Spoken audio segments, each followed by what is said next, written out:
Welcome to the Tech Name Podcast. I'm your host, Delvin Santiago. This is the podcast where we take 3 stories that have been happening throughout the week in tech, and I bring it to you so you can be informed. This is your first time here, welcome. Please subscribe from whatever platform you're listening on if you haven't already. If it's not your first time here, thank you for joining me for another one. For the first story of the day, Samsung has announced their latest and greatest for their Galaxy S line. They announced 3 new phones, the S21, S21 Plus, and the S21 Ultra. The best thing about these new phones is that Samsung was able to deliver a great product without cutting too many corners that would affect the product's user experience. I say that because the starting price for the S21 is $799. That's $200 less than the S20 from last year.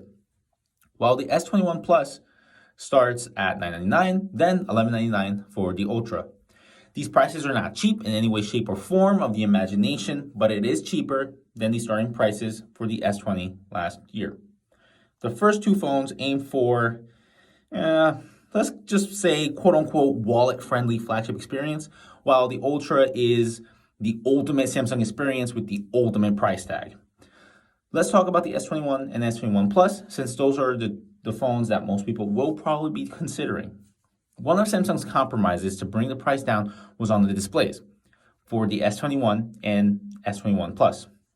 The display size remained the same, cool, but the curved edges have become flat screens, which, in my opinion, that's a good thing because I never really liked the curved edges.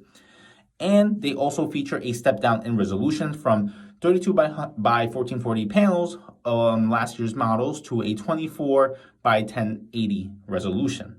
So instead of 2K, now it's going to be 1080p, which honestly is not that bad. But both screens are still offering 120 hertz refresh rates, which dynamically adjust now to save battery.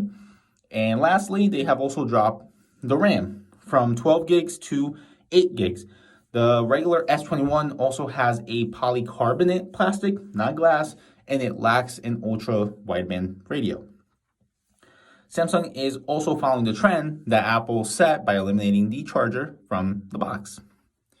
So, when it comes to the silicon, Samsung didn't take any shortcuts by including Qualcomm's latest Snapdragon 888 chipset, which promises significant improvements in performance. You can also expect 5G integration on both devices, which support the millimeter wave and the sub-6 GHz networks. The fingerprint sensor has been upgraded to Qualcomm's new 3D sonic sensor generation 2, which is supposed to be faster and more accurate.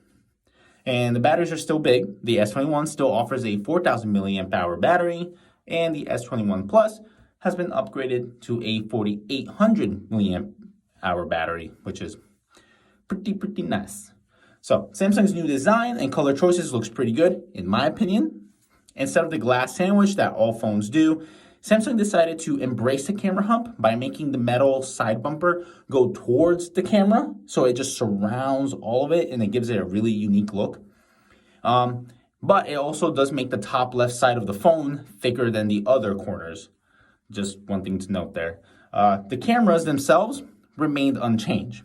Both the S21 and S21 Plus offer a 12 megapixel wide angle camera, a 12 megapixel ultra wide camera, and a 64 megapixel telephoto lens, along with a 10 megapixel selfie camera.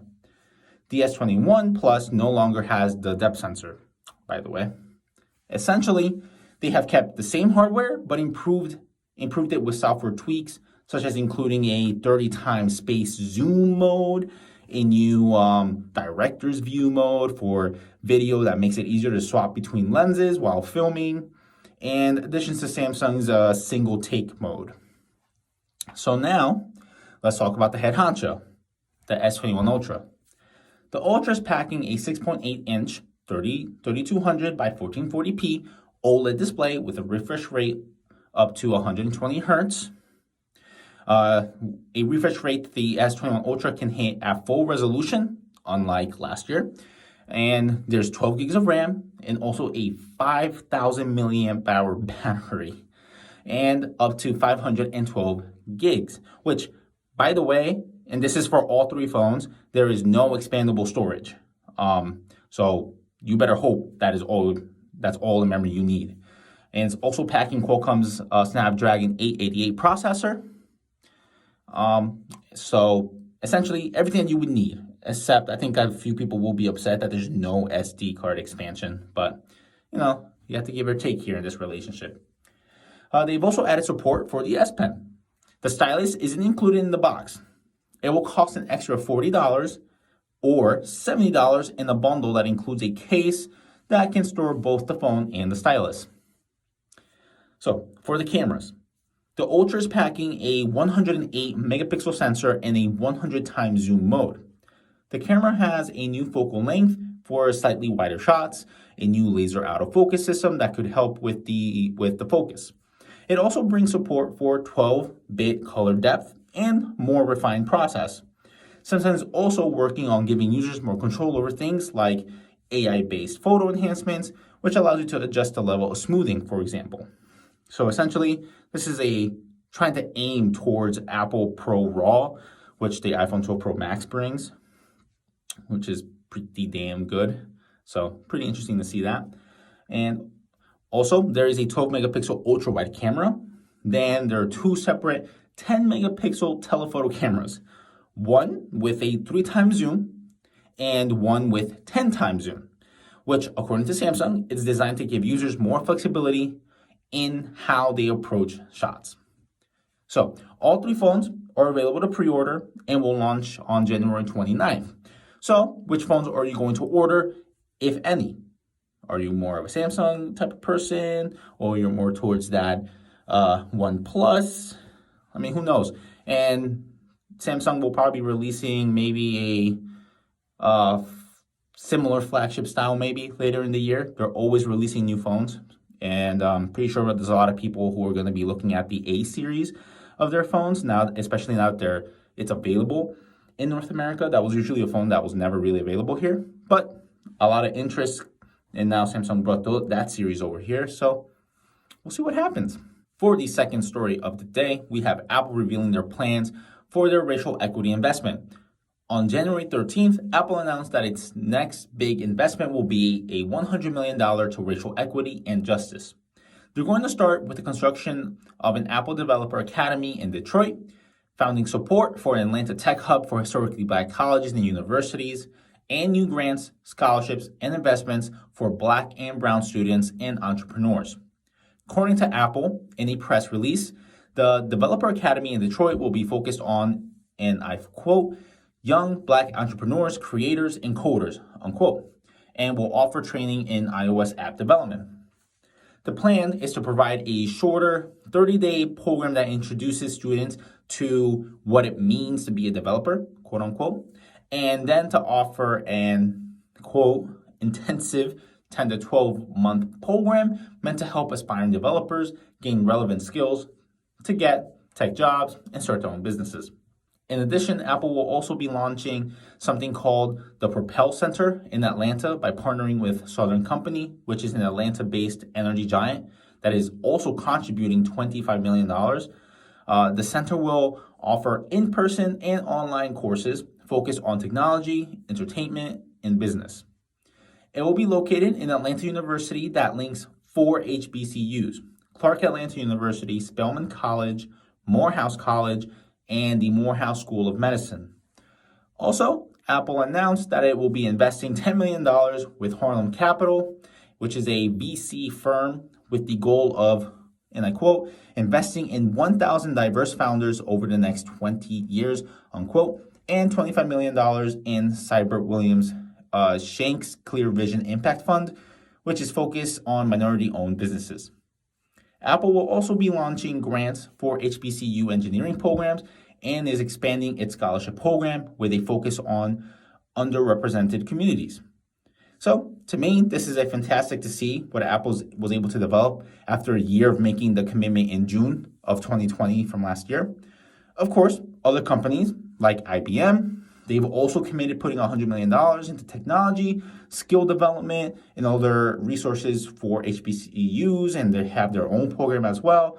And Google and all the tech giants are doing very similar things. So, to me, it's all for the better of the world and help those who need it. Awesome story.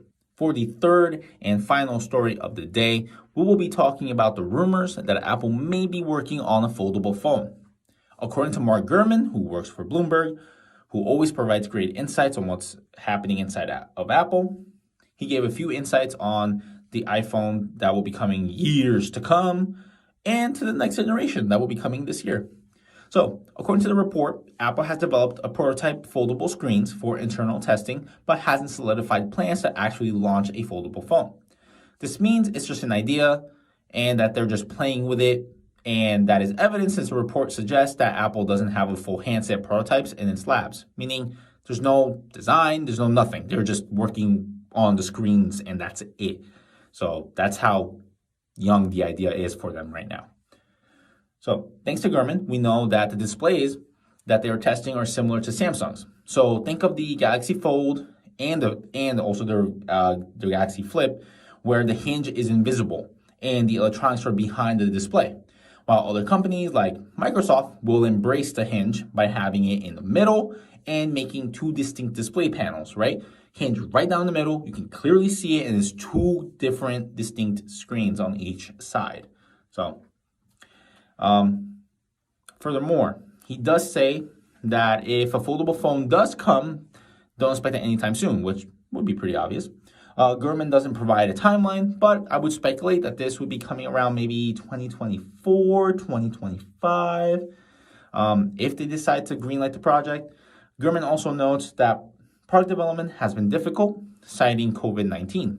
Apple hardware engineers are only work at the company's Silicon Valley offices a few days a week and in limited numbers, which has meant offloading work to Apple's engineers in China. Gurman also gives some insight into what's to come for this year's iPhones. Think of this as the S year for iPhones. He also said that, meaning no significant hardware changes, but a refinement of the design and perfection of the software. Gurman says that one key features that they're testing is an in-screen fingerprint reader. And in the current world we're living in, this would be a great feature to add. And because of the circumstances we are in, Apple could use this as an excuse to relax on their stance that all you need is Face ID without looking bad, right? It's like, it's COVID. It's like, oh, we want to make people's life easier. And it doesn't make them look bad because, Android phones have had facial and fingerprint on their phones for a few years now. So this would be a great way to just step right back, offer fingerprint and Face ID, not having to look bad. So they got lucky there.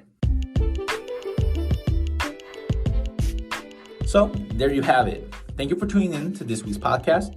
If you want to continue the conversation or have any suggestions or stories you think I should talk about, you can follow me on Twitter at Bain_tech. If you did enjoy the podcast and want to show your support, there's a link in the description that will take you to my support page, and you can choose how much you would like to contribute. All the content is made independently by me, so any contribution is much appreciated.